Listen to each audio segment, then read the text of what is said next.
اعوذ باللہ من الشیطان الرجیم بسم اللہ الرحمن الرحیم السلام علیکم ورحمۃ اللہ وبرکاتہ۔ ان الحمد للہ نحمده ونستعینه ونستغفره ونعوذ باللہ من شرور انفسنا من يهده الله فلا مضل له ومن يضلل فلا هادي له واشهد ان لا اله الا الله وحده لا شريك له واشهد ان محمدا عبده ورسوله اما بعد فان خير الحديث كتاب الله وخير الهدي هدي محمد صلى الله عليه وسلم وشر الامور محدثاتها وكل محدثة بدعة وكل بدعة ضلالة وكل ضلالة في النار۔ أعوذ بالله السميع العليم من الشيطان الرجيم من همزه ونفخه ونفثه بسم الله الرحمن الرحيم۔ إن الله لا يغير ما بقوم حتى يغيروا ما بأنفسهم رب اشرح لي صدري ويسر لي أمري واحلل عقدة من لساني يفقهوا قولي سبحانك لا علم لنا إلا ما علمتنا إنك أنت العليم الحكيم إن العزة لله جميعا هو السميع العليم۔ تمام قسم کی تعریفوں کا حقدار صرف اور صرف اللہ وحدہ لا شریک ہے۔ میں تعریف کرتا ہوں اس اللہ کی جس نے ساری کائنات کو 6 ایام میں بنا کر اپنے آپ کو عرش پہ مستوی کیا، اور اس اللہ کا عرش 7 آسمانوں کے اوپر ہے۔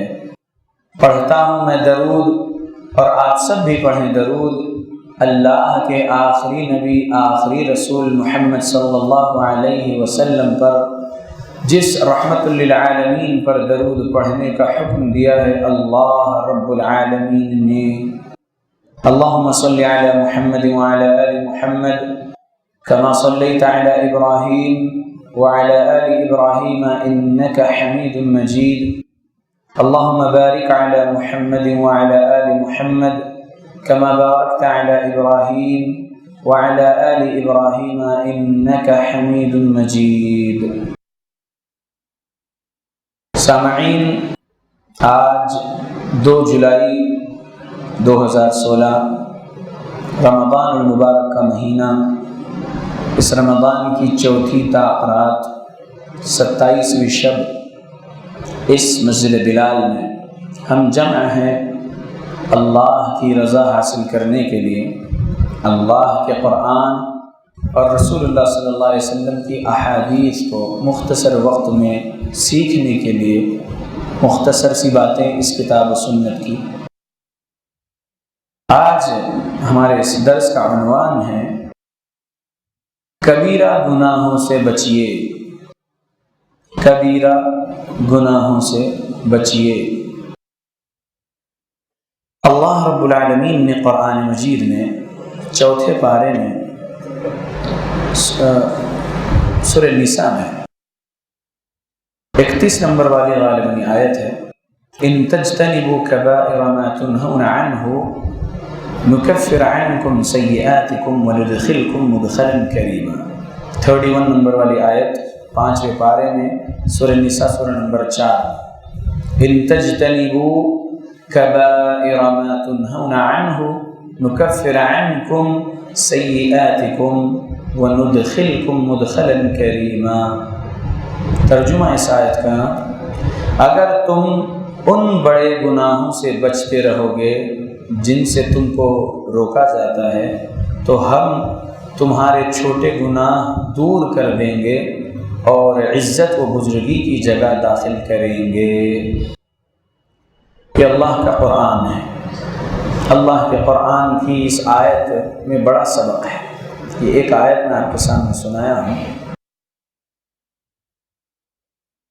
ان تجتنبوا کبائر، اگر تم بچو گے، اجتناب کرو گے، اپنے آپ کو روکو گے، کبائر بڑے گناہ سے، ما تنہون عنہ جس بڑے گناہ سے تمہیں روکا جاتا ہے، نکفر عنکم سیئاتکم تو ہم تمہارے چھوٹے گناہ دور کر دیں گے، وندخلکم مدخلا کریما اور تمہیں عزت والی جگہ میں داخلہ دیں گے. بڑے گناہ کیا ہے؟ بڑے گناہ 6857 نمبر والی حدیث صحیح بخاری میں، 6857 نمبر والی حدیث صحیح البخاری میں. ابو ہریرہ رضی اللہ عنہ راوی ہیں اس حدیث کے، فرماتے ہیں کہ رسول اللہ صلی اللہ علیہ وسلم نے فرمایا ہے، ہلاک کرنے والے 7 گناہ سے تم اپنے آپ کو بچاؤ. کیا ہے وہ 7 چیزیں؟ اللہ کے ساتھ شرک کرنا سب سے بڑا گناہ. دوسرے نمبر کا بڑا گناہ کسی پر جادو کر دینا. تیسرے نمبر کا بڑا گناہ کسی بے گناہ کا قتل کرنا، جس کا قتل کرنا اللہ نے حرام قرار دیا ہے، اس کا قتل کرنا ہے تیسرا بڑا گناہ. چوتھا، سود کھانا حرام ہے. پانچواں، یتیموں کا مال کھانا حرام ہے. چھٹواں، جنگ کے میدان میں پیٹ پھیر کر بھاگ جانا، یہ بڑا گناہ ہے 6ویں نمبر والا. 7واں بڑا گناہ، پاک دامن عورت پر تہمت لگانا، بدکاری کی وغیرہ کی. یہ 7 بڑے گناہ. اور کئی گناہ ہیں کبیرہ گناہ، لیکن اس حدیث میں 7 گناہ.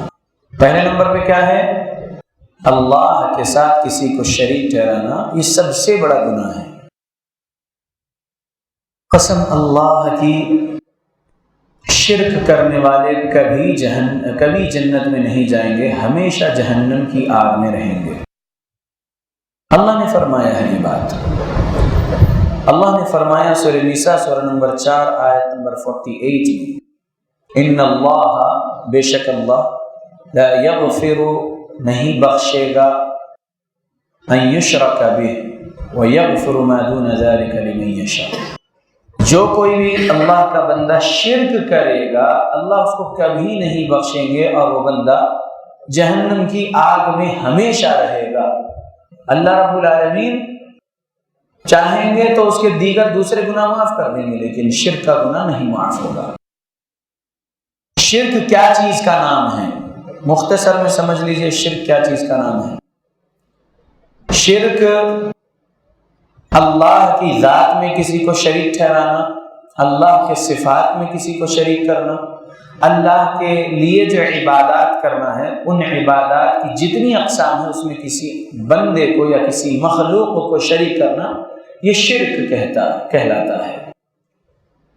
کئی بیانات آپ لوگ شرک کی مذمت میں سنتے رہتے ہیں. اللہ رب العالمین کے ساتھ شرک کرنا یہ سب سے بڑا گناہ ہے. دوسرے نمبر پہ ہے جادو کرنا، یہ بھی کبیرہ گناہ ہے.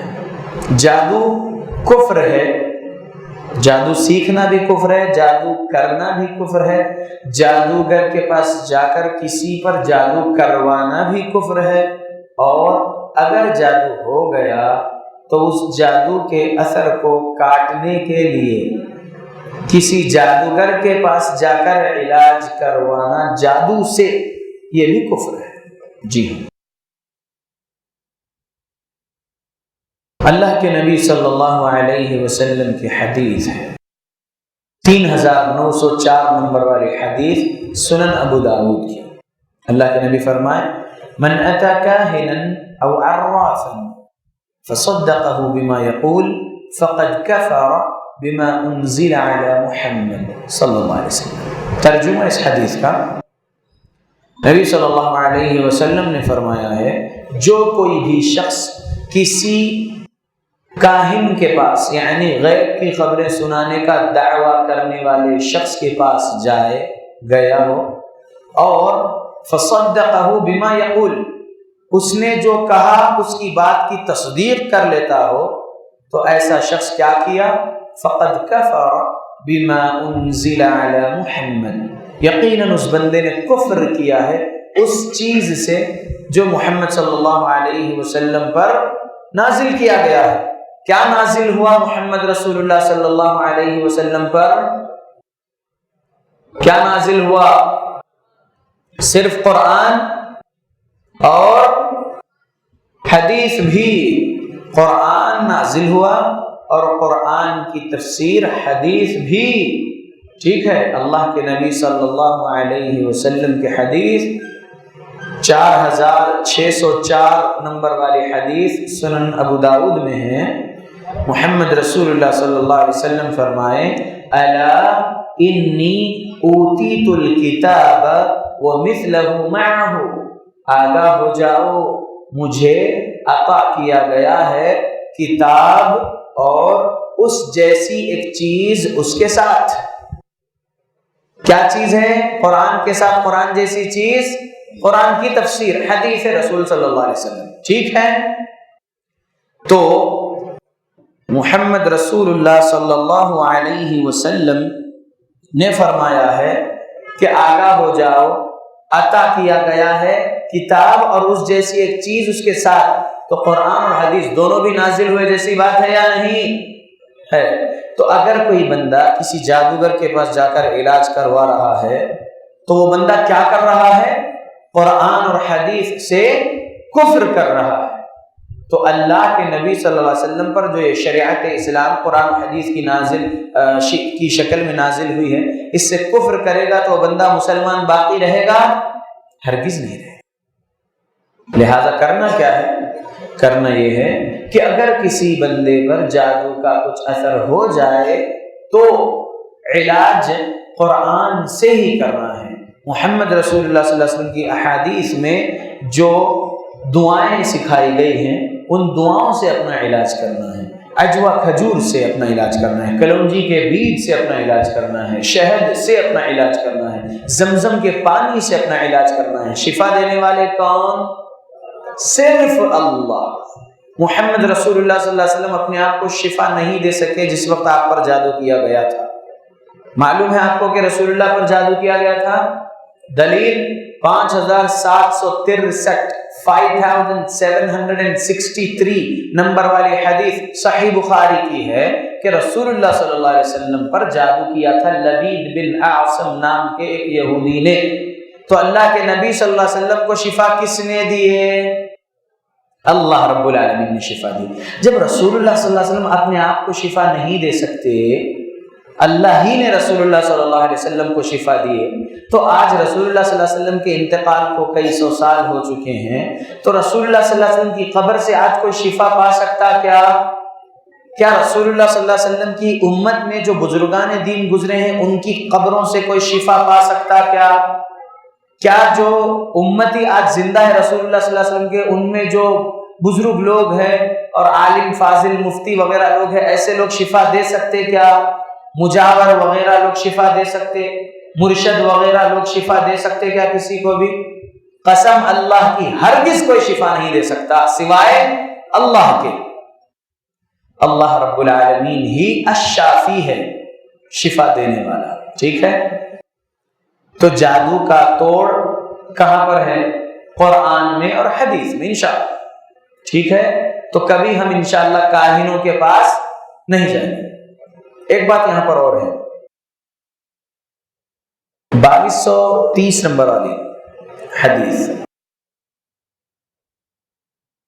صحیح مسلم میں اللہ کے نبی صلی اللہ علیہ وسلم کے الفاظ یہ ہے، من اتی کاہنا او عرافا فسألہ، جو کوئی بھی شخص کسی کاہن کے پاس یا عامل بابا کے پاس آیا، فسألہ عن شیء، اور سوال کیا کسی چیز کے مطابق، لم تقبل له صلاة 40 لیلہ، ایسے شخص کی کتنے دن کی نماز قبول نہیں ہوگی؟ 40 دن کی نماز قبول نہیں ہوگی۔ اللہ اکبر۔ تو جا کر اس کو کیا غیر معلوم ہے؟ پھر بھی مذاق کرتے ہوئے جا کے پوچھیں گے۔ ایسا بھی جا کر اگر کسی عامل بابا سے یا کاہن سے کچھ سوال کر رہے فَسَأَلَهُ عَنْ شَيْءٍ، کسی ایک چیز کے مطابق بھی اگر سوال کریں گے لَمْ تُقْبَلْ لَهُ صَلَاةُ 40 لَيْلَةً، ایسے شخص کی 40 روز کی نماز قبول نہیں ہوگی۔ کہا کس نے؟ محمد رسول اللہ صلی اللہ علیہ وسلم نے فرمایا ہے۔ تو ہم انشاءاللہ کاہنوں کے پاس، عامل باباؤں کے پاس، مرشدوں مجاوروں کے پاس انشاءاللہ کبھی بھی نہیں جانا اور نہیں جائیں گے انشاءاللہ۔ اگر کچھ تکلیف آ گئی تو کس سے پکاریں گے ہم؟ اللہ سے کہیں گے ہم۔ کسے پکاریں گے؟ اللہ۔ اللہ شفا دیجیے اللہ، یا اللہ اس پریشانی کو دور کیجیے اللہ۔ قرآن پڑھ رہے ہیں اللہ، آپ نے کہا قرآن میں کہ ہدم و شفا، اس میں ہدایت بھی ہے اور شفا بھی ہے، تو یا اللہ ہدایت بھی حاصل کر رہے اس قرآن سے، اور شفا کی بھی امید ہے آپ سے کہ اس قرآن کو ہم پڑھ کے اپنے پر دم کر لیں گے، آپ ہم کو شفا دیں گے یا اللہ۔ یہی ایمان بنائیں گے اپنا انشاءاللہ۔ تو دوسرا ہلاک کرنے والا گناہ جادو جو ہے، یہ جادو میں اگر کوئی تکلیف میں آ بھی گئے تو جادوگروں کے پاس ہرگز نہیں جانا ہے، یہ تو بڑا گناہ ہے، کبیرہ گناہ ہے۔ تیسرا بڑا گناہ ناحق کے کسی کا قتل کرنا۔ ناحق کے مسلمان کسی کا قتل کرے یا نان مسلم کسی کا قتل کرے، نان مسلم ہو یا مسلم، کس کے بندے ہیں تو اللہ کے پاس گناہ کی سزا ملے گی یا نہیں ملے گی؟ ملے گی۔ تو ناحق کسی کا قتل نہیں کرنا ہے، یہ رب کے نبی صلی اللہ علیہ وسلم نے حدیث میں فرمایا، اور رب نے بھی قرآن میں سورہ مائدہ سورہ نمبر 5 کی آیت نمبر 32 میں فرمایا ہے من قتل نفسا بغیر نفس او فساد فی الارض فكأنما قتل الناس جميعا ومن احیاها فكأنما احیا الناس جميعا۔ یہ قرآن کی آیت ہے۔ میں کہوں گا کہ ہر مسلمان کو یہ آیت نان مسلمز کو سنانے کے لیے یاد رہنی چاہیے۔ سورہ مائدہ سورہ نمبر 5 آیت نمبر 32، آیت نمبر انشاءاللہ یاد رہے گا جی۔ کیا ہے اس میں ترجمہ، کیا ہے سمجھیے۔ من، جو کوئی بھی شخص، قتل، قتل کیا، نفسا، کسی ایک جان کا، کسی ایک انسان کا کوئی بندہ قتل کرتا ہے، بغیر نفس، بغیر کسی قصاص کے بدلے کے۔ قصاص کا بدلہ یہ کیا چیز ہے؟ اللہ نے قرآن میں کہا وَلَكُمْ فِي الْقِصَاصِ حَيَاةٌ يَا أُولِي الْأَلْبَابِ، رب نے کہا قصاص میں زندگی ہے، کہا اللہ نے قصاص میں زندگی ہے۔ یہ کیا بات ہے؟ قصاص میں تو ایک کی جان لے رہے، اور رب کہتے ہیں وَلَكُمْ فِي الْحَيَاةِ قِصَاص، کہ قصاص میں زندگی ہے۔ سمجھیے، غور سے سمجھیے، اور اپنے ذہن میں ان باتوں کو موت تک رکھیے اور لوگوں تک پہنچاتے رہیے۔ اگر کوئی بندہ کسی کا قتل کیا، قانون اسلام کا، رب کا، قرآن، نبی کے فرمان کا جو قانون ہے وہ سنا رہا ہوں، جیسا کہ سعودی عرب میں ہے الحمدللہ، اگر کوئی کسی کو قتل کرتا ہے تو بدلے میں اس بندے کو بھی قتل کر دیا جاتا ہے۔ اس کو کیا کہتے ہیں عربی میں؟ قصاص، ٹھیک ہے۔ رب نے فرمایا وَلَكُمْ فِي الْقِصَاصِ حَيَاةٌ، رب نے فرمایا کہ اور تمہارے لیے ہے قصاص میں زندگی۔ کوئی قتل کرا کسی کا تو اس کا بھی قتل کر دیا جائے تاکہ بدلہ پورا ہو جائے۔ اب یہ قانون اگر نافذ ہو جائے ہندوستان میں بھی تو کوئی مرڈر کرے گا؟ کیوں نہیں کرے گا؟ کیونکہ اس کو اس بات کا خوف رہے گا اگر میں کسی کا قتل کروں گا تو بدلے میں قصاص مجھ سے لیا جائے گا اور مجھے بھی قتل کر دیا جائے گا۔ تو وہ بندہ کیا قتل کرتے پھرے گا؟ ہرگز نہیں۔ تو رب نے جو فرمایا وَلَكُمْ، اور تمہارے لیے ہے، فِي الْقِصَاصِ حَيَاةٌ، قصاص میں تمہارے لیے زندگی ہے۔ تو کیا معنی نکلا؟ اگر یہ قانون نافذ کر دیا جائے کہ اگر کوئی کسی کا قتل کرے گا تو بدلے میں اس کا قتل کر دیا جائے گا، فوراً تحقیق کر کے فوراً کہ ہاں اس نے ان کا قتل کیا، یہ بات ہو چکی ہے اور وہ کنوکٹڈ ہے، لہذا اس کو قتل کر دیا جائے، تو پھر اس خوف میں کوئی مرڈرز کریں گے؟ ہرگز نہیں کریں گے۔ تو الحمدللہ رب کے نبی صلی اللہ علیہ وسلم فرمائے تیسرا ہلاک کرنے والا گناہ یہ ہے کہ بندہ جہنم کی آگ میں جائے گا یہ گناہ کرنے سے۔ کسی جان کو بغیر قصاص میں اگر قتل کر دیتا ہے تو وہ بندہ اس انسان کا، اچھا یہاں پر ایک مسئلہ یہ بھی ہے، من قتل نفسا، نقطہ سمجھا سکتے ہیں اچھے سے نان مسلم؟ کیا نقطہ ہے یہاں پر؟ اللہ نے یہ نہیں کہا کہ کوئی مسلمان کسی مسلمان کا قتل کر دے، ایسی بات نہیں ہے، بلکہ بات یہ ہے من قتل نفسا، کوئی بندہ قتل کرتا ہے کسی ایک جان کا، وہ نان مسلم ہو یا مسلم، بغیر نفس، بغیر کسی قصاص کے بدلے کے، بغیر کسی نفس کے بدلے کے ایک جان کا قتل کرتا ہے، تو وہ بندہ کیا کیا؟ کتنا بڑا گناہ کیا اس نے؟ فَكَأَنَّمَا قَتَلَ النَّاسَ جَمِيعًا، گویا کہ اس نے پوری انسانیت کا قتل کرنے کا گناہ کیا ہے، یہ لکھا جاتا ہے اس کے نام اعمال میں۔ تو لہٰذا ہم انشاءاللہ ہماری موت تک کبھی کسی کا قتل نہیں کریں گے انشاءاللہ۔ اللہ بچائے ہمیں، اللہ نے تقویٰ دے، آمین۔ آگے فرمایا رب نے من قتل نفسا بغیر نفس او فساد فی الارض فکأنما، او فساد فی الارض، اور اگر کوئی بندہ زمین پر فساد مچا رہا ہے تو ایسے شخص کا بھی قتل کر دیا جائے، لیکن کوئی بندہ فساد نہیں کیا اور بغیر گناہ کے اس کا قتل کیا جا رہا ہے تو سبحان اللہ ایسا بندہ بھی جہنم کی آگ میں اللہ کے پاس جائے گا۔ تو اللہ ہمیں بچائے۔ اور اگر کوئی فساد کر رہا ہے تو اس کا قتل کون کرے گا؟ اسلامی رعیت کا جو خلیفہ ہوگا، امیر ہوگا، امیر المؤمنین، وہی حکم جاری کرے گا اس کے قتل کے لیے، ٹھیک ہے؟ ہندوستان میں اسلامی شریعت نافذ ہے کیا؟ نہیں ہے، کیا نہیں؟ اچھا یہاں پر بھی امیر ہے، جماعت کے بول کے بات ہے، تو امیر ہے تو کس بات کے امیر ہے بھائی؟ اسلامی قانون نافذ ہے وہ امیر ہے، وہ خلیفہ کا معنی ہے یہاں پر نہیں۔ جماعت ہے، اس کی ایک سپریم کنٹرولنگ باڈی، جمعیت ایک تنظیم کے امیر ہے، تو وہ تنظیم کے امیر بھی کیا فیصلہ کر سکتے ہیں؟ یہاں پر ہندوستان میں ہرگز نہیں کر سکتے، کیونکہ یہاں پر نان مسلمز کا بنایا ہوا قانون چل رہا ہے اور یہاں پر شریعت اسلام نافذ نہیں ہے۔ تو ہم کوئی فساد کر رہا تو اس کا قتل کرنے کا حکم جاری کر سکتے کیا؟ نہیں کر سکتے۔ تو بس کرنا کیا ہے؟ تعلیمات نبوی کو ہم عام کریں گے، لوگ خود بخود گناہ کرنے سے بچیں گے انشاءاللہ۔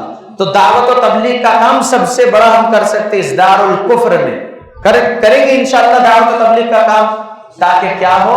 کرائم ریٹ ڈکریز ہو جائے۔ سعودی عرب کا پوری دنیا میں کرائم ریٹ کم ہے، جانتے آپ لوگ یہ بات؟ کرائم ریٹ سعودی عرب میں کم ہے، جی ہاں۔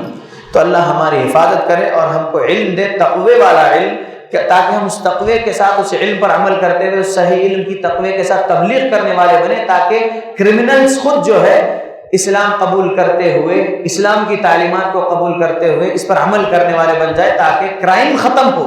کیا ختم ہو جائے؟ کرائم ختم ہو جائے انشاءاللہ۔ وَمَنْ أَحْيَاهَا فَكَأَنَّمَا أَحْيَا النَّاسَ جَمِيعًا، رب نے فرمایا اور اگر کوئی بندہ کسی ایک جان کو بچاتا ہے تو گویا کہ اس نے پوری انسانیت کو بچانے کا نیکی کا کام کیا ہے۔ تو ہم انشاءاللہ لوگوں کی زندگی بچانے کا کام کریں گے یا برباد کرنے کا کام؟ انشاءاللہ ہم لوگوں کی زندگی بچانے کا کام کریں گے۔ اللہ ہمیں ایسا تقویٰ دے، آمین۔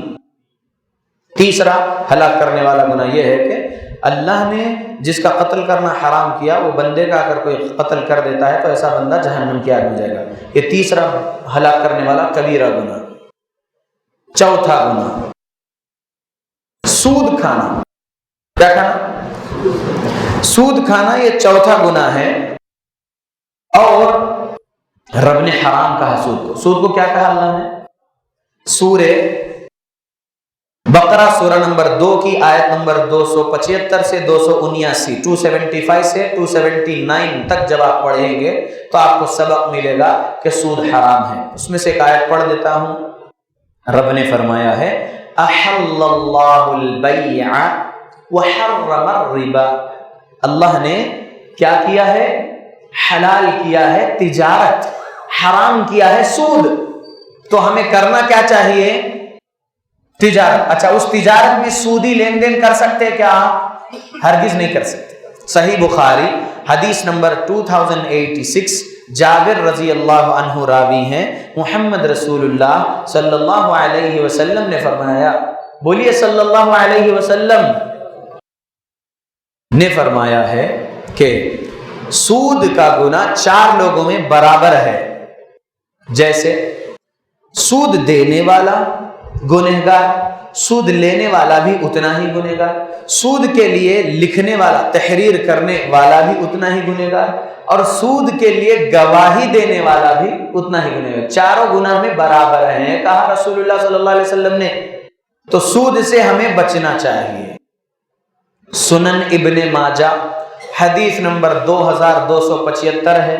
اللہ کے نبی صلی اللہ علیہ وسلم فرمائے سود کا گناہ 73 درجات میں تقسیم کیا گیا ہے. اس میں سب سے 73rd نمبر والا جو گناہ ہے وہ اپنی سگی ماں سے زنا کرنے کے برابر گناہ ہے. تو کوئی بندہ یہ بات کو تسلیم کرتا ہے کہ میں اپنی ماں سے زنا کروں؟ ہرگز نہیں. سننے میں ہی کراہیت ہوتی ہے نا.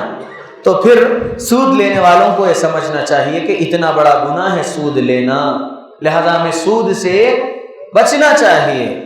اللہ کے نبی فرمائے اجتنبو، بچو 7 ہلاک کرنے والے گناہ سے. تو ہمیں کیا کرنا ہے؟ دور رہنا ہے کبیرہ گناہوں سے انشاءاللہ. باتیں بہت ہے، وقت کم ہے، نہیں تو ایک ایک گناہ پر 1 گھنٹے کی آیتیں اور حدیثیں سنا سکتے ہیں انشاءاللہ، اتنے دلائل سنا سکتے ہیں. 5ویں نمبر کا گناہ کیا ہے؟ یتیم کا مال کھانا. یتیم کا مال کھانا. کچھ لوگ ہیں، پہلے تو یہاں پر ایک مزاج لوگوں کا بنا ہوا ہے، اگر کوئی یتیم ہے اور ان کے والدین پیسہ چھوڑ کر نہیں مرے ہیں بلکہ فقیر ہی تھے، غریب ہی تھے، مر گئے، تو ان یتیموں کو خاندان والے پوچھ کر بھی نہیں دیکھ رہے، ان سے راستہ بھی اپنا چینج کر کے جا رہے ہیں. اچھا، کچھ ایسے یتیم جن کے والدین مر تو گئے ہیں اور جو ہے پیسہ چھوڑ کے مرے ہیں، تو ان یتیموں کے اس پیسے کی کفیل بنے ہوئے لوگ اپنی جو ہے زندگی جو ہے آباد کر رہے ہیں، پراپرٹیز بنا رہے، اپنے بزنس سنوار رہے اور اپنے آپ کو جو ہے بہت زیادہ امیر بناتے جا رہے ہیں یتیموں کے مال کو ناحق لے کر. سمجھ میں آ رہا لوگوں؟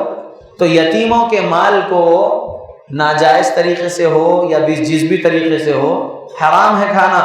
ٹھیک ہے، اس کے اندر بھی ایک سبق ہے. اللہ رب العالمین کا بھی موقع دے کہ اس ٹاپک پر ایک خطبہ ہی دیں گے انشاءاللہ، کیونکہ آج بہت سارا ایسا ہو رہا ہے کہ یتیموں کا مال غبن کر لے رہے لوگ. اللہ ہماری حفاظت کرے، آمین. پیٹ میں آگ بھر رہے سمجھ لو اگر یتیم کا مال کھا رہے ہیں تو. اللہ بچائے ہمیں ایسے بڑے گناہ سے، آمین.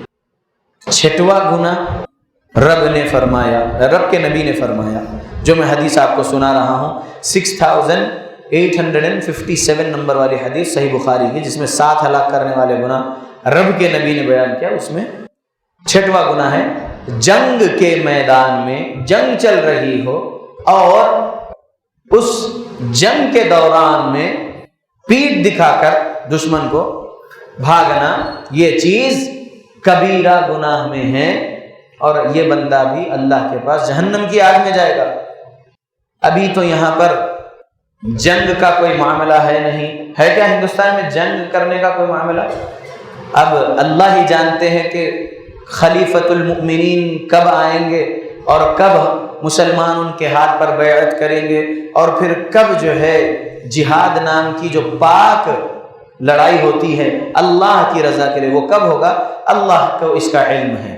اچھا، وہ کرنے سے پہلے بھی رسول اللہ صلی اللہ علیہ وسلم کیا فرمان دیے تھے علی رضی اللہ عنہ کو؟ میدان جہاد میں بھیجے، لیکن کیا بولے کہ پہلے تم وہاں پر دعوت و تبلیغ کرنا اسلام کی. اگر ایک آدمی بھی جو ہے اسلام قبول کر لیتا ہے تو سرخ اونٹوں سے تمہارے لیے وہ چیز بہتر ہے. تو کس کو ترجیح دی گئی ہے؟ دعوت کو.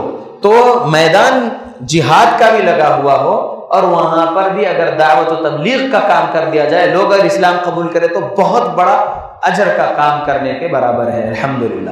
تو اب یہاں تو جنگ والی بات نہیں ہے ہندوستان میں ابھی. اللہ رب العالمین کو معلوم ہے کہ وہ ایام کب آنے والے ہیں، لیکن میں دعا کرتا ہوں کہ امن کے ساتھ ہم کو اللہ رکھے اور امن کی تبلیغ کرنے والے ہم بنے، نان مسلمز میں بھی ہم جا کے امن کا پیغام پہنچانے والے ہم بنے، آمین۔ 4998 نمبر والی جو حدیث ہے سنن نسائی میں اور صحیح بخاری حدیث نمبر 10 میں بھی مختصر سی بات ہے، وہ حدیث کی آدھی بات کیا ہے؟ صحیح بخاری حدیث نمبر 10، المسلم من سلم المسلمون من لسانه ويده، مسلمان کون ہوتا ہے جس سے دوسرا مسلمان اس مسلمان کی زبان اور ہاتھ سے سلامتی میں ہے، محفوظ ہے۔ ایک مسلمان کو دوسرے مسلمان کی زبان اور ہاتھ سے تکلیف نہیں پہنچتی تو وہ مسلمان سچا اچھا مسلمان ہے۔ سمجھ میں آ گیا؟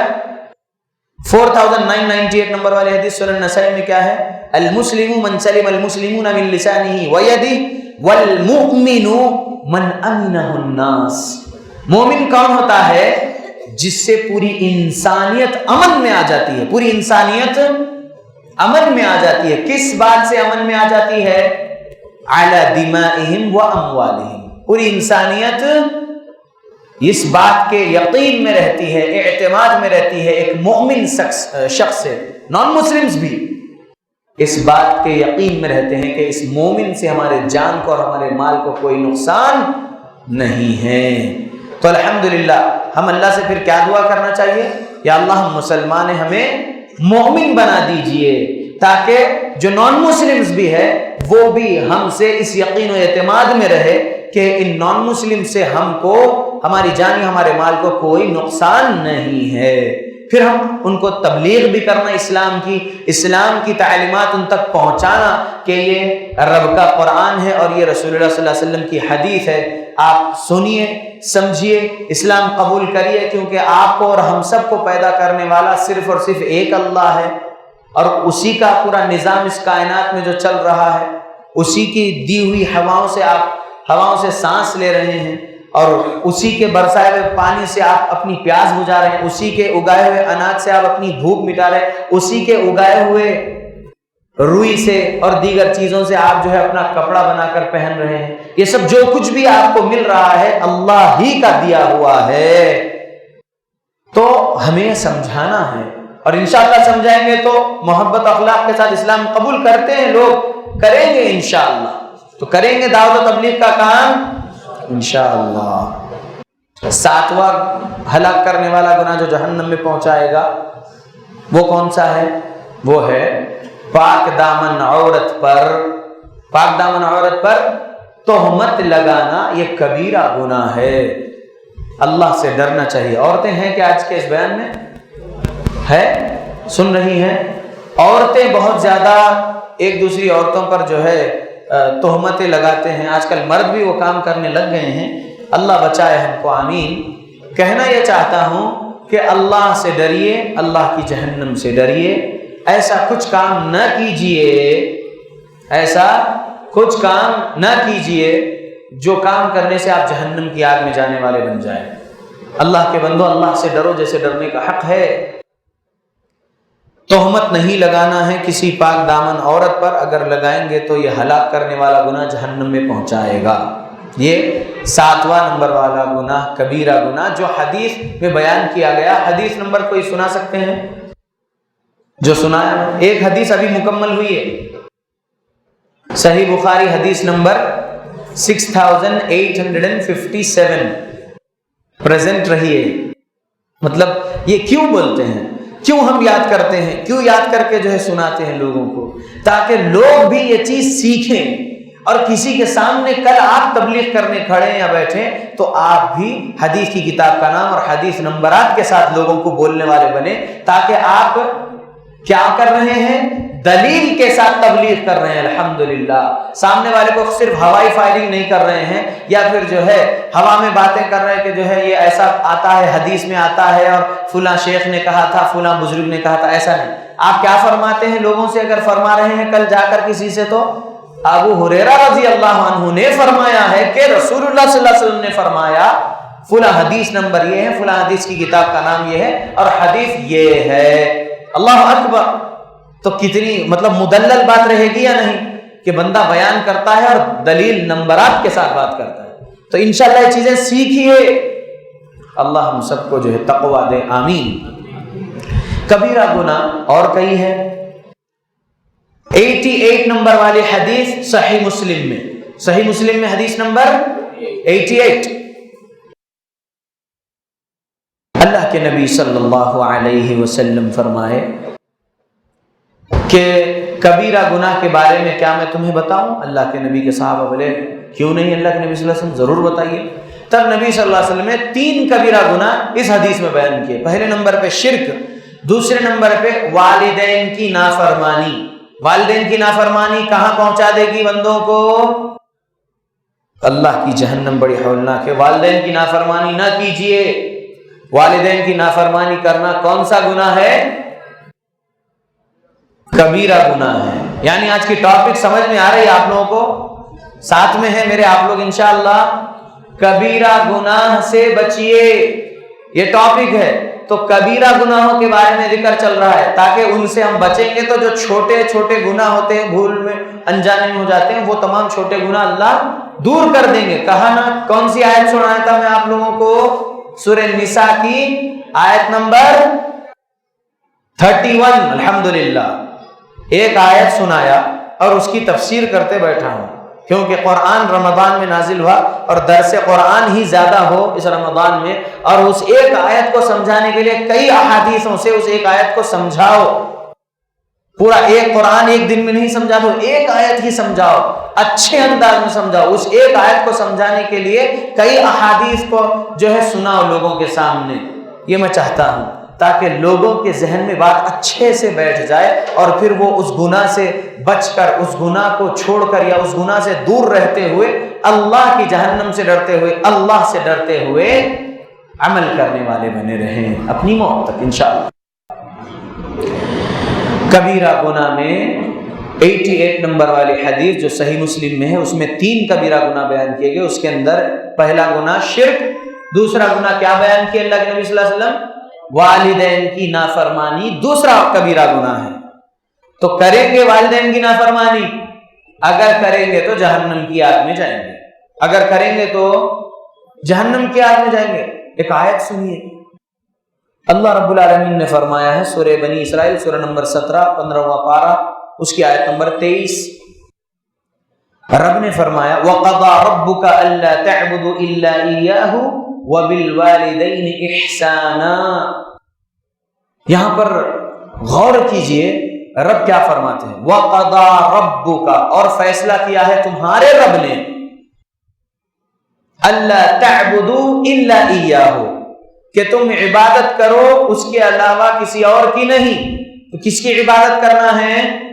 سوائے اللہ کے اور کسی کی عبادت ہمیں نہیں کرنا ہے. آگے کیا فرمایا؟ واو بیچ میں ہے بس, کہا اللہ کی عبادت کرو, یہ اللہ نے فیصلہ کیا تم پر. وَبِالْوَالِدَيْنِ إِحْسَانًا, اور اپنے والدین کے ساتھ حسن سلوک سے پیش آؤ. اپنی عبادت کے ساتھ دوسری چیز کو اللہ رب العالمین نے جوڑا, تو کیا جوڑا؟ محمد رسول اللہ صلی اللہ علیہ وسلم کی جو حدیث میں نے ابھی آپ کو سنایا 88 نمبر والی حدیث صحیح مسلم کی, تو اس کے اندر پہلا کبیرہ گناہ شرک بیان کرنے کے بعد دوسرا کبیرہ گناہ کیا بیان کیا اللہ کے نبی صلی اللہ علیہ وسلم؟ والدین کی نافرمانی کرنا دوسرے نمبر کا کبیرہ گناہ ہے. تو سورہ بنی اسرائیل کی آیت نمبر 23 سے بھی کیا سبق مل رہا کہ اللہ کی عبادت کے علاوہ کسی کی عبادت کریں گے تو وہ شرک ہے. تو اللہ کے علاوہ کسی کی عبادت نہیں کرنا ہے. وَبِالْوَالِدَيْنِ إِحْسَانًا, اور والدین کے ساتھ حسن سلوک سے پیش آنا ہے. جاؤ جی جاؤ, نہیں سنتے جاؤ, ایسا بولیں گے استغفر اللہ, یہ تو جھڑکی دینے جیسی بات ہو گئی. سبحان اللہ. اللہ نے آگے کہا اسی آیت میں سورہ بنی اسرائیل کی, فرمایا رب نے کہ وَلَا تَقُلْ لَهُمَا اُف, اپنے والدین کو اف تک نہ کہو. ماں باپ کو ہمارا اتنا بھی کہنا اللہ کو ناپسند ہے, اس لیے رب نے قرآن میں کہہ دیا تم اف تک نہ کہو. تو جھڑکی دینا کتنا بڑا گناہ ہوگا, سمجھ رہے؟ تو اس لیے والدین کی نافرمانی نہ کیجیے. والدین اگر ہے تو ان کی خدمت کر لیجیے، اللہ کو راضی کریے۔ والدین کے ساتھ جب بات کرو تو اپنے کندھے جھکائے رکھو۔ میں یہ تعلیم نہیں دیتا کہ آپ پیٹوں میں منڈی ڈالو، جی نہیں، کندھے اپنے جھکائے رکھو، کیونکہ 24 نمبر والی آیت میں وہی ہے سورہ بنی اسرائیل کی کہ اپنے والدین کے سامنے اکڑ کے نہ رہو، بلکہ جو ہے جناح الذل من الرحمہ، یعنی اپنے کندھوں کو ایسا جھکائے رکھو۔ پرندہ جب اڑتا ہے تو اپنے پروں کو پھیلا لیتا ہے، اور جب وہ نیچے آ جاتا ہے تو اپنے پروں کو سمیٹ لیتا ہے۔ تو ہم کو اپنے بازوؤں کو سمیٹ لینا ہے اپنے والدین کے سامنے۔ سمجھ میں آ رہا ہے؟ اکڑ کے تن کے نہیں رہنا ہے والدین کے ساتھ۔ اللہ سے ڈرو لوگوں۔ والدین اگر ظلم بھی کر رہے ہیں تو میری بات مانو، والدین کے ساتھ بدسلوکی نہ کرو۔ بس والدین کی وہ نہ مانو جو اللہ کے قرآن سے ٹکرانے والی بات ہو، رسول اللہ صلی اللہ علیہ وسلم کی احادیث سے ٹکرانے والی بات ہو، کیونکہ حدیث ہے لا طاعت لمخلوق فی معصیت الخالق، نہیں اطاعت کرو ایک مخلوق کی خالق کے نافرمانی والے کام میں۔ خالق کی نافرمانی والا کام اگر والدین بولتے ہیں تو ماننا ہے یا نہیں ماننا ہے؟ نہیں ماننا ہے۔ الحمدللہ اللہ کے بندو، تو پھر جب یہ بات آپ بولیں گے میں نہیں مانتا، جاؤ یہ شرک ہے، یہ کفر ہے، یہ بدعت ہے، ایسا بولیں گے نہیں۔ میرے والد صاحب، میری والدہ، میرا ایک جسم حاضر ہے، مار کے چمڑی ادھر دیجئے، میں اف تک نہیں کہوں گا انشاءاللہ آپ کو۔ آپ میرے ماں باپ ہیں، آپ نے مجھے جنا ہے، آپ نے میری پرورش کیے ہیں، آپ نے مجھے الحمدللہ تربیت کیے ہیں۔ میں آپ کے خلاف کچھ بھی اپنی زبان سے بولوں گا تو گناہ گار ہو جاؤں گا اللہ کے پاس۔ میں اتنا کہنا چاہوں گا، یہ جو آپ کام کرنے کو بول رہے ہیں نا، یہ کام اللہ کے قرآن سے ٹکرا رہا ہے، یہ کام رسول اللہ صلی اللہ علیہ وسلم کی حدیث سے ٹکرا رہا ہے، میں یہ کام نہیں کر سکتا ہوں، کیونکہ رب کو ناراض کرنا جائز نہیں ہے آپ کو راضی کرنے والے کام میں۔ رب کو راضی کرنے والے کام میں آپ کو ناراض کر سکتا ہوں اگر آپ نہیں کرنے دیتے مجھے وہ کام تو، لیکن رب کو کسی معاملے میں ناراض نہیں کر سکتا۔ سمجھ میں آ رہا؟ اس طریقے سے بولنا ہے والدین کو، لیکن ان کے ساتھ بدسلوکی، بدتمیزی سے نہیں پیش آنا ہے، بد اخلاقی سے نہیں پیش آنا ہے۔ 3559 نمبر والی حدیث ہے صحیح بخاری میں، عبداللہ بن عمرو رضی اللہ عنہ روایت کرتے ہیں، رسول اللہ صلی اللہ علیہ وسلم نے فرمایا ہے ان من خیارکم احسنکم اخلاقا، تم میں سب سے بہترین وہ ہے جس کا اخلاق سب سے اچھا ہو۔ تو ہم سب سے پہلے اپنے گھر والوں کے ساتھ اچھے بن کے رہیں، پھر باہر والوں کے ساتھ بھی ہم اچھے بن کے رہیں، ہم دو چہرے والے نہ بنے رہیں۔ یعنی بس جو ہم کو جو ہے اچھا جانتا ہے، ہمارے تعریفیں کرتا ہے، اس کے سامنے اچھے بن کے دکھا رہے، اور پھر ان سے باہر، ان سے ہٹ کر ہم رہ رہے تو ہم جو ہے منافقانہ کام کر رہے۔ ایسا نہیں ہونا چاہیے، ہم کو اللہ سے ڈرتے ہوئے اپنی زندگی گزارنا ہے۔ کون سی حدیث سنا رہا ہوں میں؟ صحیح مسلم کی حدیث نمبر 88، اس میں 2 گناہ کے بارے میں ہے، کبیرہ گناہ، 3 گناہ کے بارے میں 2 سنا چکا، ایک شرک، دوسرا بڑا گناہ ماں باپ کی نافرمانی والا، دوسرا بڑا، تیسرا بڑا گناہ کیا ہے؟ تیسرا بڑا گناہ الا وقول الزور وشہادت الزور۔ کیا ترجمہ ہے اس کا؟ جھوٹی بات بولنا اور جھوٹی گواہی دینا، یہ اللہ کے پاس تیسرے نمبر کا کبیرہ گناہ ہے، جیسا کہ رسول اللہ صلی اللہ علیہ وسلم نے حدیث میں بیان فرمایا ہے۔ تو جھوٹی بات بولنا اور جھوٹی گواہی دینا عام ہو گیا ہے ہمارے مسلمانوں میں اور دیگر انسانوں میں یا نہیں؟ عام ہوا ہے یا نہیں؟ علانیہ طور پر جھوٹ سننے کو مل رہا ہے، جھوٹ دیکھنے کو مل رہا ہے یا نہیں؟ جی ہاں، جھوٹ اتنا پھیل گیا ہے کہ اللہ سے نہیں ڈرنے والے، اللہ کی جہنم سے نہیں ڈرنے والے عالم لوگ، سند رکھنے والے عالم لوگ بھی جھوٹ بول رہے، ممبروں پہ کھڑ کے بھی جھوٹ بول رہے، اللہ کے رسول صلی اللہ علیہ وسلم پر بھی جھوٹ باندھ رہے، جبکہ صحیح بخاری حدیث نمبر 3461 یا 3641 ہے جی، 3461 یا 3641 نمبر، ابھی فی الوقت میں کنفیوز ہوں۔ عبداللہ بن عمرو رضی اللہ عنہ راوی ہیں، رسول اللہ صلی اللہ علیہ وسلم نے فرمایا من کذب علی متعمدا فلیتبوأ مقعدہ من النار۔ کیا فرمایا رسول اللہ صلی اللہ علیہ وسلم نے؟ جو کوئی بھی شخص جان بوجھ کر مجھ پر جھوٹ بولے، جھوٹ باندھے کہ ایسا اللہ کے نبی نے فرمایا کہہ دے جو کہ میں نے نہیں کہا ہو، وہ اپنا ٹھکانہ کہاں بنا لے؟ جہنم کی آگ میں۔ تو کئی ایسے عالم لوگ ہیں جو اللہ کے نبی پر جھوٹ بولتے ہیں، آج یا نہیں بولتے ہیں اللہ کے نبی نے ایسا فرمایا، بلکہ شرکیہ کام سکھاتے ہیں، بدعات خرافات والے کام سکھاتے ہیں، ہے یا نہیں؟ اللہ ہمیں بچائے شرک اور بدعت سے، خرافات سے، منافقت سے، آمین۔ کچھ ایسے علماء بھی ہیں جو شرک اور بدعت سے بچے ہوئے ہیں لیکن جھوٹ بول رہے ہیں، جی ہاں بول رہے ہیں، جان بوجھ کر جھوٹ بول رہے کسی انسان پر اور جھوٹ پھیلا بھی رہے اس کے خلاف میں۔ تو یہ جھوٹ بولنا اور جھوٹی گواہی دینا کیا ہے؟ کون سا گناہ ہے؟ کبیرہ گناہ ہے۔ کبیرہ یعنی بڑا گناہ، صغیرہ یعنی چھوٹا گناہ۔ اللہ کے بندو، ایک سوال کرتا ہوں آپ لوگوں سے، جواب دیجیے انشاءاللہ۔ بغیر اذان کے نماز ہو جائے گی کیا؟ بغیر اذان کے خطبہ جمعہ اور جمعہ کی نماز ہو جائے گی کیا؟ یا اگر کوئی مؤذن اذان دے رہا ہے اور ادھوری اذان اشہد ان محمد رسول اللہ پر ہے اور کچھ مسئلہ ہو جاتا ہے مسجد میں اور اذان بھی رک گئی اور خطبہ بھی شروع ہو گیا اور خطبہ بھی ہو گیا اور نماز بھی ہو گئی، کیا یہ ہو گئی؟ کیا ہے آپ لوگوں کے علم میں کیا بات ہے؟ ادھوری اذان تھی، اشہد ان محمد رسول اللہ بھی ایک ہی بار ہوا، اذان بھی رک گئی، خطبہ جمعہ بھی ہو گیا، نماز بھی ہو گئی، کیا کہیں گے؟ ہوا ان لوگوں کا خطبہ جمعہ یا نماز جمعہ؟ نہیں۔ ایمان ہے نا اس بات پر انشاءاللہ؟ الحمدللہ۔ ایک ضروری بات آپ لوگوں کے سامنے رکھ دیتا ہوں، وہ یہ ہے کل شہر حیدرآباد کے اندر جو 1 جولائی 2016 کو جمعہ گزرا ہے، وہ جمعہ ایک مسجد میں جس کا نام مسجد آمنہ ہے، حافظ بابا نگر کی مسجد، اس میں ایسا ہی کچھ ہوا ہے کہ اذان دینے کے لیے مؤذن کھڑے ہوئے اور اشہد ان محمد الرسول اللہ ایک ہی بار بولے۔ مسجد کے اندر کچھ جھگڑا بھی چل رہا تھا، خطبہ کسی اور کا تھا، خطیب صاحب کو کوئی اور لا کے کھڑا دیے اور انہوں حیبت کے مارے جو ہے ان الحمدللہ بھی شروع ہو گیا، یا اذان بھی رک گئی، اذان کا مائک بھی ختم ہو گیا اور وہاں پر جو ہے خطبہ بھی شروع ہو گیا، خطبہ مکمل بھی ہو گیا اور جمعہ کی نماز بھی ہو گئی۔ لیکن نہیں پڑھنے والوں نے نہیں پڑھے اس مسجد میں کل جمعہ، کافی لوگ مسجد سے باہر نکل کے کئی دوسری مسجد میں جا کے نماز پڑھے، اور جس مسجد میں اعتکاف میں بیٹھے ہوئے تھے اور مؤذن وغیرہ وہ لوگ نماز نہیں پڑھے۔ بعد میں وہ لوگوں نے اپنی نماز ظہر دوہرا لیے، ادا کر لیے، دوہرائے کیا ادا کر لیے۔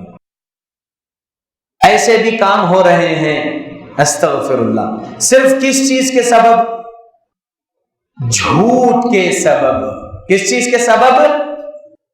کیا وجہ بنی کل وہ کام کی؟ جھوٹ ایک وجہ بنی، وہ حرکت جو کل ہوئی ہے، سبحان اللہ۔ تفصیل سنا دوں کیا؟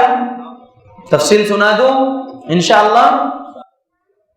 کل اسٹوڈنٹ آف قرآن اینڈ حدیث، ایک طالب علم قرآن و حدیث کا، فصیح الدین حیدرآبادی کا خطبہ جمعہ تھا مسجد آمنہ حافظ بابا نگر میں 1 جولائی 2016 کا جو جمعہ کا خطبہ تھا۔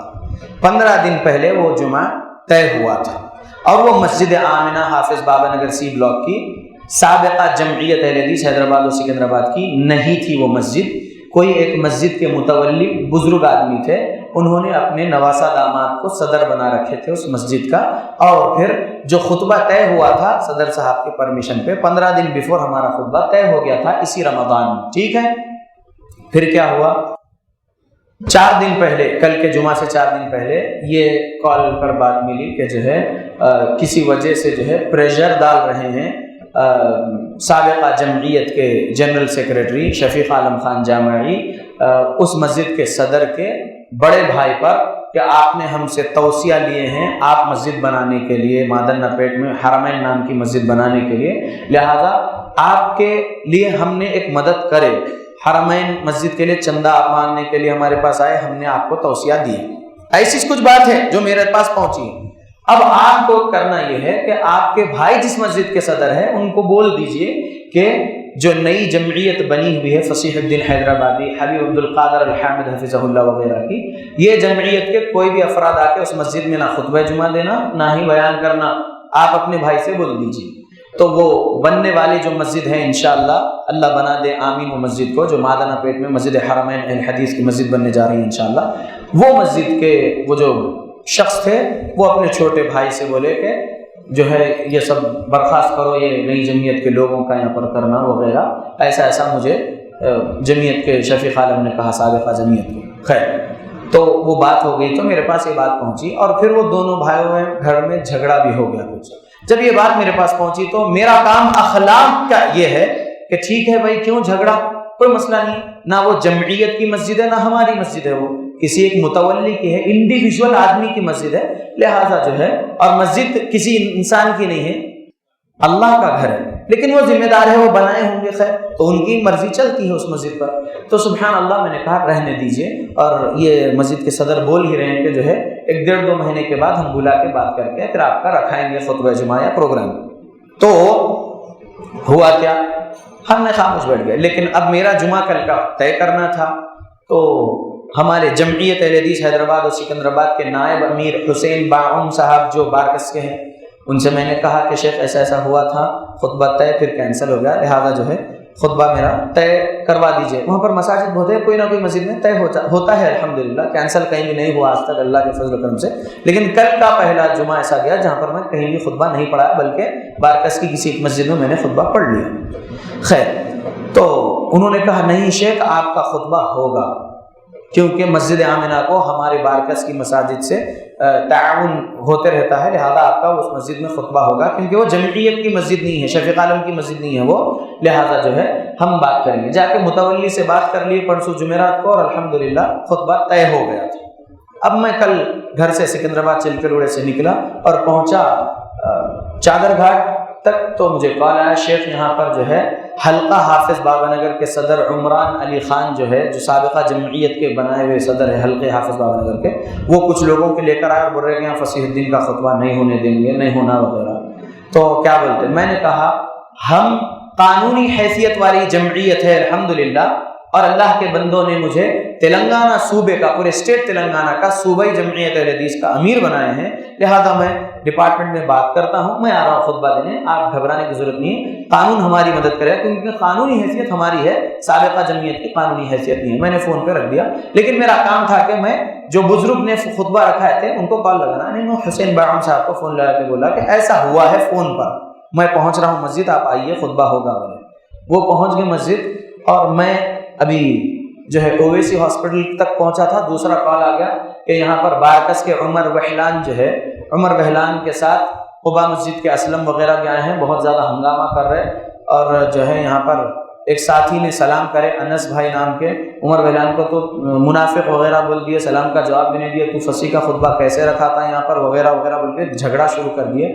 اتنے میں حسین باعم صاحب اور شکیل دیانی صاحب بھی مسجد میں داخل ہو گئے، تو جو لوگ دھکیل رہے تھے نوجوانوں کو جو ہمارے ساتھ میں تھے اس مسجد میں، یعنی میں تو نہیں تھا اس مسجد میں، میں تو ابھی راستے میں ہی ہوں، جو ہمارے ساتھ دینے والے ہماری تائید والے نوجوان تھے ان لوگوں کو دھکیل رہے تھے، لیکن یہ دو بڑے لوگ حسین باعم صاحب اور شکیل دیانی صاحب مسجد میں داخل ہوئے، تو کیا کریں، وہ ڈھکیلنے والے ان لوگوں کو نہیں ڈھکیل سکے۔ عمر وحلان ہو جو غنڈہ گردی کی ہے سبحان اللہ مسجد کے اندر کل جمعہ کو 1 جولائی 2016 کو، اور ان کے جو ساتھی لوگ غنڈہ گردی کرے، ڈھکلم ڈھکلی کرے، اور جو کچھ بھی اللہ کے گھر میں بے حرمتی کے کام کرے اللہ کے گھر کی، سبحان اللہ وہ سب کرے، اور جو ہے پھر مجبوری میں وہ تمام ہمارے ساتھیوں کو مسجد کے باہر نکلنا پڑا، کیونکہ اسی وقت ویڈیو بھی لے لیا گیا، اذان فوراً رک گئی، اور خطبے کے لیے وہ حافظ بابا نگر کے حلقے کے عمران علی خان جو ہے، نہ عالم ہے وہ بندہ، اور نہ ہی میں تو سمجھوں گا کہ داعی ہے، میں بھی کوئی سند یافتہ نہیں ہوں، لیکن میں اتنا کہہ سکتا ہوں کہ علم رکھیے اپنے پاس، دلائل کے مطابق، سلف صالحین کے سمجھ کے مطابق علم حاصل کیجئے، اور اس علم پر سلف صالحین کے مطابق عمل کریے تقوی کے ساتھ، وہ بندے کے پاس سبحان اللہ کیا علم ہے اللہ کو معلوم ہے، خطبے کے ممبر پہ چڑھ گیا بندہ، خطبہ بھی شروع ہو گیا، اذان بھی نہیں ہوئی، اور پھر بازو باڈی گارڈ کے حساب میں ایک بندے کو بھی کھڑا لیے، مسجد کے اندر تماشا چل رہا ہے، سبحان اللہ۔ خیر ہمارے تمام قائد والے ساتھی لوگ مسجد سے نکل کے بارکس کی مسجد خمیس میں جا کے خطبہ پڑھ لی، ہم بھی وہیں پر جا کے خطبہ پڑھ لی، کیونکہ مجھے فون کر دیا کہ شیخ ہم نکل گئے مسجد سے، آپ مسجد میں نہ آئیے، پڑھ لیجیے۔ تو میں جا کے وہاں نماز پڑھ لیا۔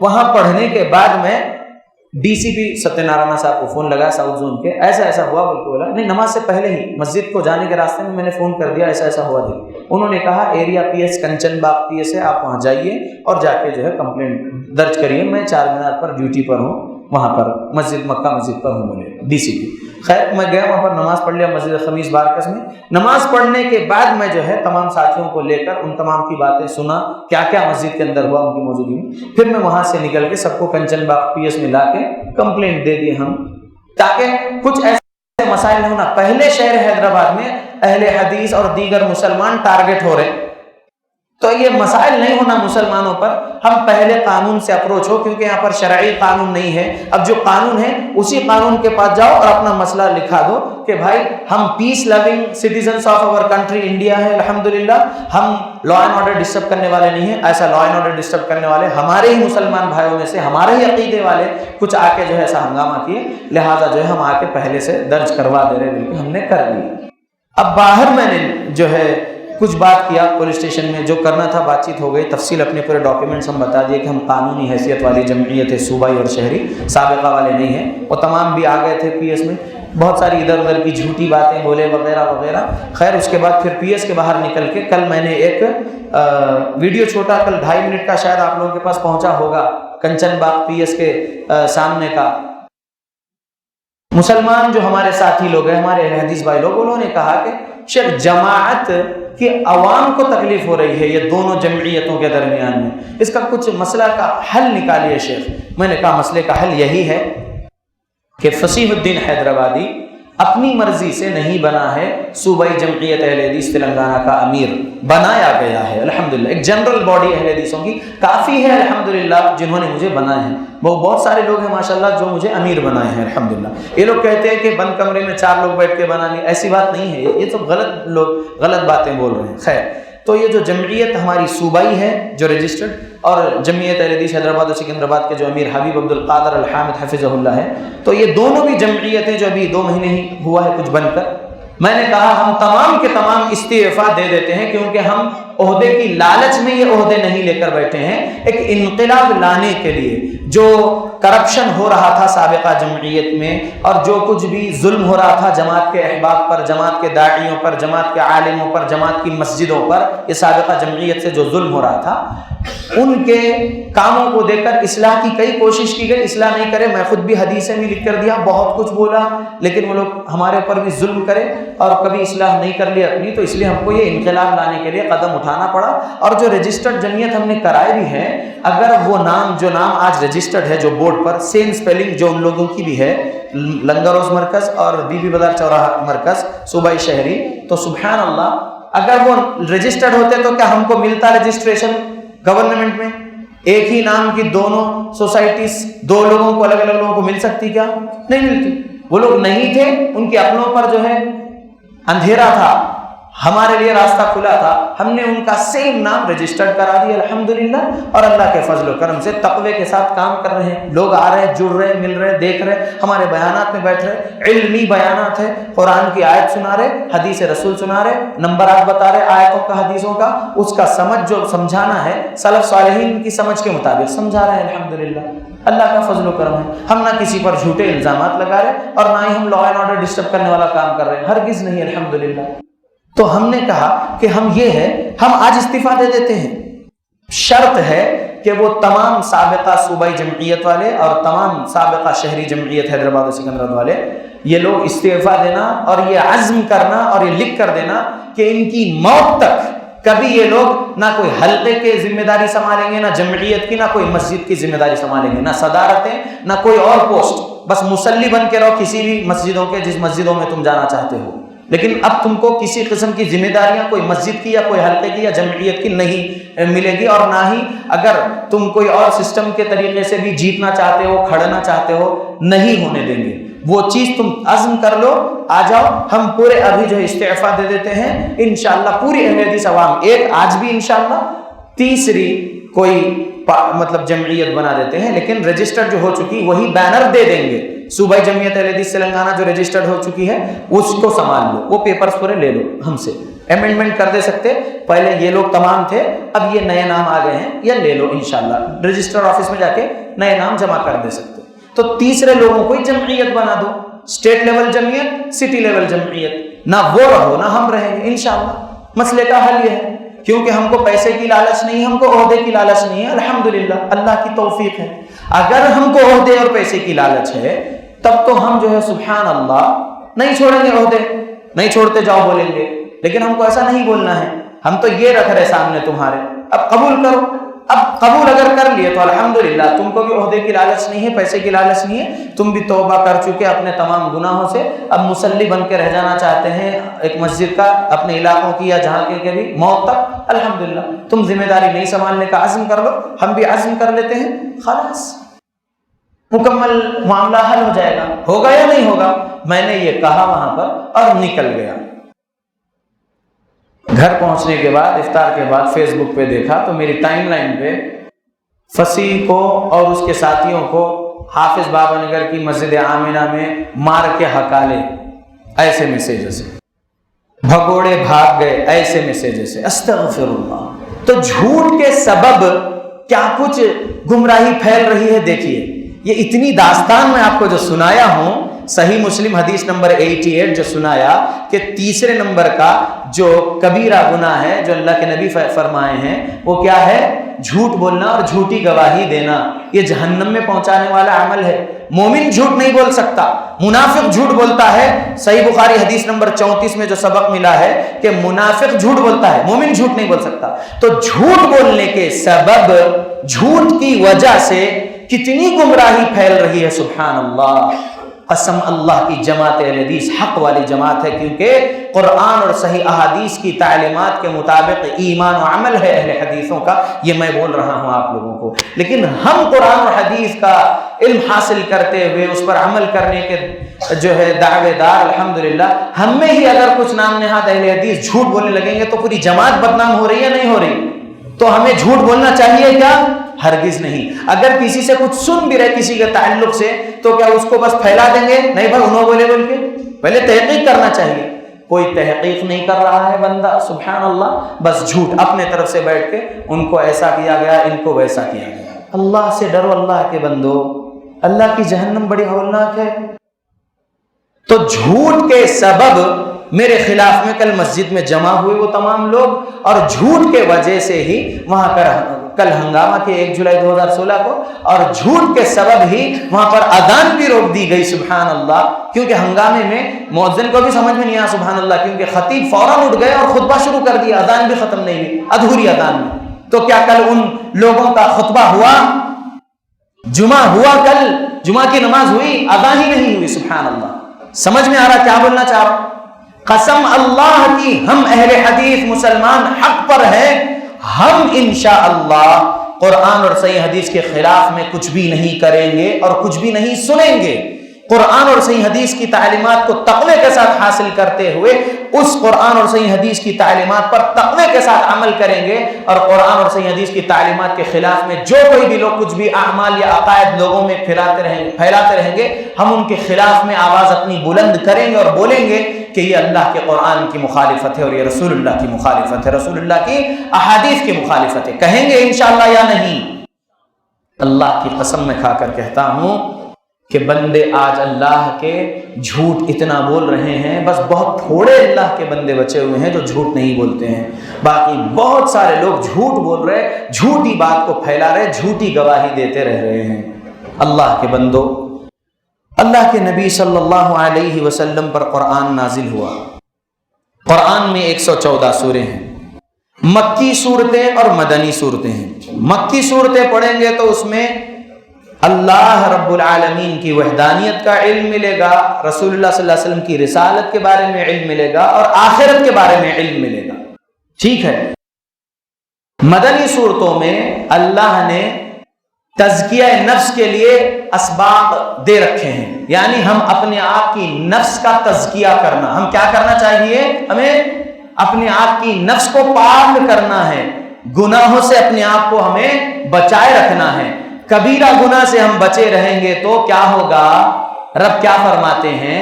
ان تجتنبوا کبائر ما تنہون عنہ، اگر تم اپنے آپ کو بچائے رکھو گے بڑے گناہوں سے، جن بڑے گناہوں سے تمہیں روکا جاتا ہے، ان بڑے گناہوں سے تم اپنے آپ کو بچائے رکھو گے تو کیا ہوگا؟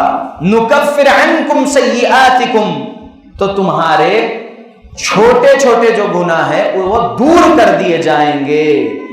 اور پھر آگے رب نے فرمایا وَنُدْخِلْكُمْ مُدْخَلًا كَرِيمًا، اور تمہیں داخل کر دیا جائے گا عزت والی جگہ میں۔ عزت والی جگہ کون سی؟ جنت اللہ کی۔ جنت اگر چاہیے ہے تو کیا کرنا ہے؟ ہر قسم کے کبیرہ گناہ سے ہمیں بچنا ہے۔ اللہ کے بندو بچو، کبیرہ گناہ سے بچو، اور صغیرہ گناہوں سے بھی اپنے آپ کو بچانے کی کوشش کرو۔ اللہ کے بندو، یہ رمضان کا مہینہ، یہ آج 27ویں رات، ایک حدیث اس رات کے تعلق سے بھی سنا دیتا ہوں۔ لوگ کبیرہ گناہ اس رات میں بھی کرتے ہیں، سبحان اللہ۔ اللہ نے فرمایا کہ ہم نے قرآن کو لیلۃ القدر کی رات میں نازل کیا ہے، ٹھیک ہے؟ قدر کی رات کے تعلق سے قرآن میں سورہ قدر نازل کیا، اور سورہ دخان کی شروع کی 3 یا 4 آیتیں پڑھے تو آپ کو سبق ملتا ہے، جس کو لیلۃ مبارک بھی کہا اللہ نے، مبارک رات۔ لیلۃ القدر میں جو بندہ قیام کرے گا ایمان کے ساتھ اور ثواب حاصل کرنے کی نیت کے ساتھ، تو اس کے سابقہ گناہ معاف کر دیے جاتے ہیں، سابقہ گناہ معاف کر دیے جاتے ہیں۔ دلیل 2014 نمبر والی حدیث صحیح بخاری میں ہے، اللہ کے رسول صلی اللہ علیہ وسلم نے فرمایا ہے کہ من قام لیلۃ القدر ایمانا واحتسابا غفر له ما تقدم من ذنبه۔ کیا ہے ترجمہ؟ من قام، جو کوئی بھی شخص قیام کیا لیلۃ القدر، قدر کی رات میں، ایمانا واحتسابا، ایمان کے ساتھ اور اجر و ثواب حاصل کرنے کی نیت کے ساتھ، غفر له ما تقدم من ذنبه، ایسے شخص کے سابقہ گناہ معاف کر دیے جاتے ہیں۔ اب وہ بندے کی 60 سال عمر ہو، 50 سال ہو، 40 ہو، 30 ہو، 20 ہو، جو اس کے زندگی کے جو سابقہ گناہ ہے وہ کیا ہوتے ہیں؟ معاف کر دیے جاتے ہیں۔ تو ہمیں کیا کرنا چاہیے؟ لیلۃ القدر والی رات میں قیام کرنا چاہیے۔ اب کیسے معلوم کہ لیلۃ القدر کون سی ہے؟ لوگ تو کہتے ہیں کہ ایک ہی رات جاگنا ہے، وہ رات 27ویں رات بنتی ہے، ٹھیک ہے؟ ایک حدیث ہے 1386 نمبر والی، غالباً سنن ابو داؤد میں حسن درجے کی حدیث ہے، وہ اس میں ذکر ہے، لیکن ایک حدیث میں آپ کو سنا رہا ہوں صحیح بخاری کی، حدیث نمبر 2017، صحیح بخاری حدیث نمبر 2017، حدیث نمبر 2017 میں کیا ہے؟ عائشہ رضی اللہ عنہا فرماتی ہیں رسول اللہ صلی اللہ علیہ وسلم نے فرمایا ہے تحروا لیلۃ القدر فی الوتر من العشر الاواخر من رمضان۔ یہ حدیث رسول صلی اللہ علیہ وسلم عائشہ رضی اللہ عنہا بیان کیے ہیں۔ کیا فرمایا ہے اس حدیث میں؟ ترجمہ کیا ہے؟ تحروا لیلۃ القدر، تلاش کرو لیلۃ القدر کو،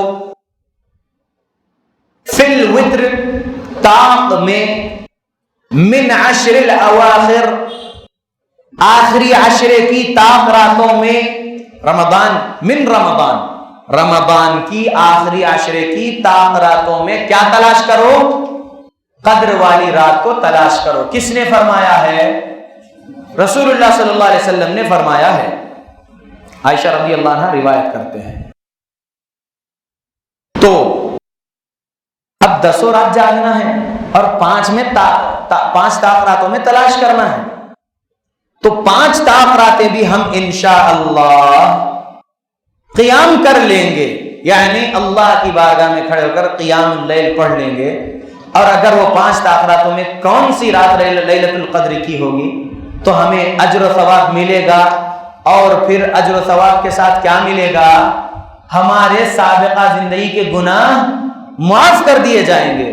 تو اللہ کے بندو 2 راتیں اور بچی ہیں، ہم کو نہیں معلوم کہ آج کی رات لیلۃ القدر کی ہے یا پھر آنے والی 29 کی رات جو ہے لیلۃ القدر کی ہے۔ قیام کر لو اللہ کی بارگاہ میں کھڑے ہو کر، اللہ رب العالمین سے دل کا تعلق مضبوط جوڑیے اور اپنے گناہوں کو یاد کریے بارگاہ ربانی میں۔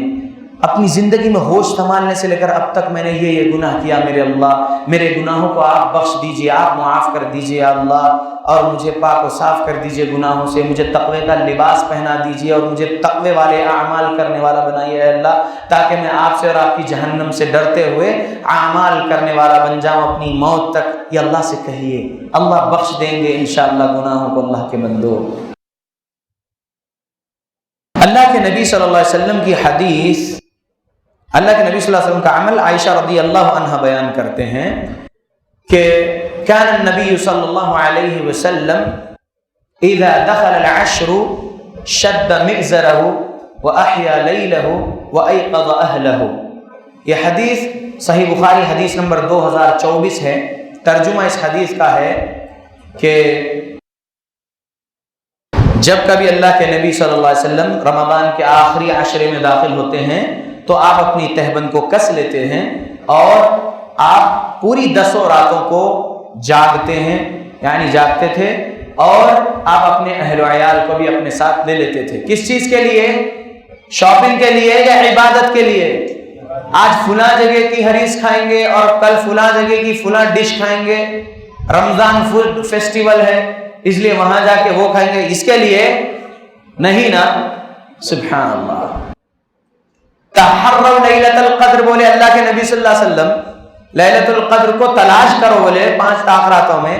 لیکن ہمارے گھر کی عورتیں، اللہ کا رحم ہمارے گھر کی تو نہیں ہے لیکن مسلمانوں کے گھر کی عورتیں شاپنگ میں اپنے حساب کا کپڑا تلاش کرنے پھرتی ہے۔ سبحان اللہ۔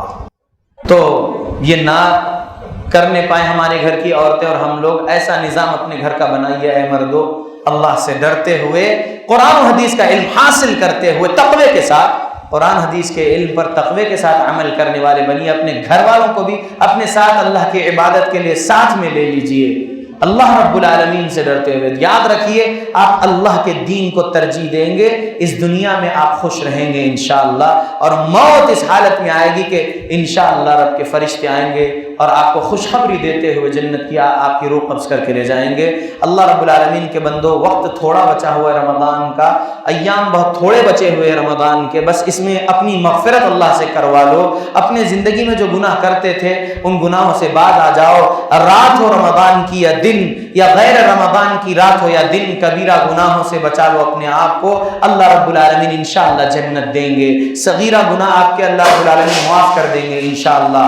میں اللہ رب العالمین سے دعا کرتا ہوں، اللہم اعز الاسلام والمسلمین واذل الشرک والمشرکین، اللہم من ارادنا واراد بالمسلمین سوءا فاشغلہ بنفسہ، اللہم اہلک الظالمین بظلمہم، اللہم اصلح احوال المسلمین فی الہند، اللہم اصلح احوال المسلمین فی الہند، اللہم اصلح احوال المسلمین فی الہند، اللہم اصلح احوال المسلمین فی کل مکان، یا اللہ یا رحمان اللہم ارحمنا، یا اللہ یا رحیم اللہم ارحمنا، یا اللہ یا کریم اللہم اکرمنا، یا اللہ ایاک نعبد و ایاک نستعین، اللہم البسنا لباس التقوی والزمنا کلمة التقوی وامتنا حین ترضى، ربنا یا غفار، ربنا یا تواب، ربنا یا غفور رحیم، اللہم اغفر لنا، اللہم اعف عنا، اللہم اعف عنا یا عفو کریم،